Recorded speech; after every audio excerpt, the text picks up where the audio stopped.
So, an important update on a player that has, to this point, missed a lot of time in practice.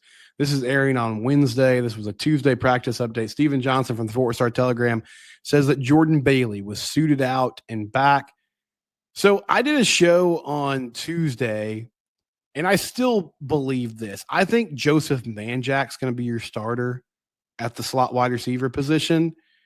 And then Ed Small's a true freshman that has made a lot of noise. But I still think there's a place within this offense for Jordyn Bailey. Now, I do believe that it's probably going to come down to either Jordyn Bailey or Major Everhart. One of those guys is going to emerge this year as a dude who, from that inside receiver position, can be explosive, take a jet sweep, take a pop pass, take a tunnel screen, and turn it into a big gain. And we saw that from Jordyn in the last few games of the season last year. So I was hopeful that this would be the year where he was really unleashed. I'm pessimistic, though, after missing the first few weeks of fall camp. Now, that doesn't mean he can't work his way back to a place where he could contribute eventually. I just don't believe it's going to be right away. And I could be wrong, but I keep coming back to the idea of you just want to have your three best receivers on the field, whatever position it ends up being. And Manjack has moved around during his time at Houston. Like, he was on the outside, in the slot. He can do both. So Eric McAllister, Jordan Dwyer, and Manjack make the most sense to me. And then you can start rotating guys in and out. Ed Small has made a ton of plays. Jacoby Hayes has become the breakout star of fall camp. And I imagine that he's going to get some opportunities on the outside as well. Braylon James, his second year in the program, after coming over with a lot of hype from Notre Dame, being a transfer player, I think he's a possible player that rotates in. And then you have a number of guys like Terry Shelton, Azukama. There's others who, okay, maybe this is their time too. I will caution everybody, though. I think when the games start, the rotation gets shorter. So there's a lot of names that we're throwing out here right now.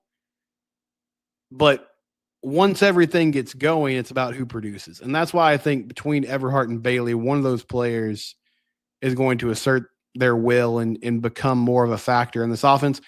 And both of them will potentially have opportunities on special teams too. I think Everhart's going to be your kickoff returner to start the year, at least on one side of the formation. And then Bailey is a punt returner, maybe. Potentially Jordan Dwyer. There's multiple options. But overall, this is good news because he's an explosive player. And really the story of his career has been when he's healthy, he's made plays and been a weapon that this team can use.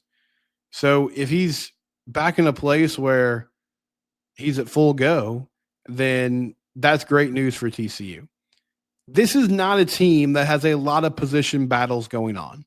But I did mention Manjack yesterday and just discussed him being the guy that I think is going to ultimately win that slot receiver battle, even though that wasn't even the spot that he was really mocked to before practice started in the fall. I still got my money on Carson Bruno being your guy at right guard. I listened to AJ Ricker. He spoke with the media, the offensive line coach, after practice a couple of days ago, and he sounded confident. I think he's really confident about his interior offensive line, which is something that I've talked about for a while now. Colton Deary moving over to center, Cade Bennett coming back from injury and being at that left guard spot, and then Bruno, in my mind, will be the guy at right guard. That's three good players. And then you have Remington Strickland and Cooper Powers, maybe Dylan Kinney, if he's healthy, the transfer from ACU. There's a number of guys who could mix in and out if needed. The question to me still comes down to tackle, and I don't think there's a battle there. I believe that Ryan Hughes will be on the left side, Ben Taylor Whitfield will be on the right, and those will be your guys. But can those dudes hold up there into the bargain?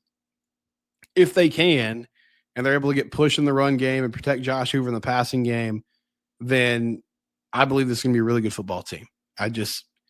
To me, that's still the huge question and the middle. And then flipping over the defensive side, Avery Hellman, Channing Canada, I believe will be your starting corners when the year gets going.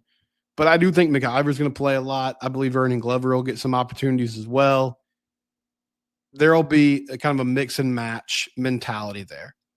And another player that's really emerged during fall camp, I thought Austin Jordyn was going to start the year at that one of those safety positions that Abe Kamara left after graduating last season. But Kylan Jackson, the LSU transfer, has been really making plays, and he's physical. He's also very athletic. This was a 4-star talent coming out of high school. He stayed home and went to LSU, and that was a big recruiting win for them. So he's got the potential to be a major player. Maybe it's just a change of scenery that he needs.